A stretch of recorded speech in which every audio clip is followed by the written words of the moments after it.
So what makes our view of life and things so much different from everybody else? I'd like to approach this from a different point of view, and that is the idea of asking questions. And I'd like to suggest that because we are all human beings on this planet, 7 billion of us and counting, I would like to suggest that there are questions that everybody is asking and everybody has asked. And these are the kinds of questions that everybody, since they are asking them, we should be asking them too.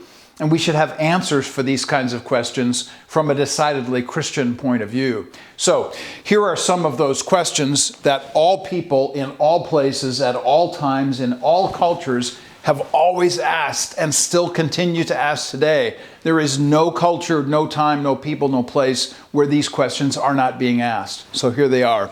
Number one, what's real? We've talked about this from the beginning of this video series, where we talk about the necessity of understanding that the natural only comes out of the supernatural. There is a supernatural world. Who is God? Oh my, this is the unfathomable question for us. Even though we know God and Scripture teaches us who He is, there is so much to know about who He is that we will never know.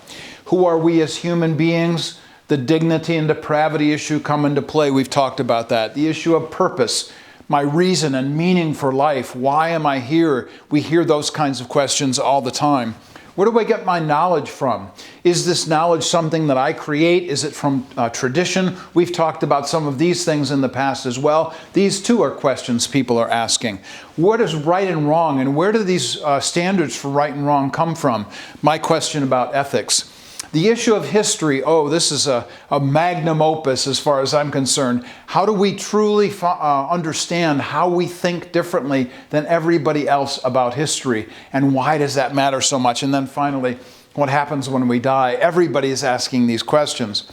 Now, I've suggested the Psalms here, Psalms 64 through 67. And I would really encourage you to go just read those Psalms and recognize what is being said in each of those Psalms about all mankind. Here's just one snapshot. This is from Psalm 64:9.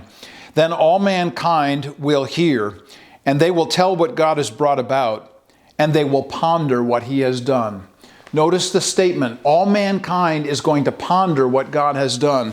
All of these 8 worldview questions everybody is asking all the time, they're crucial. And since they are asking them, so should we be. And we should have answers for them.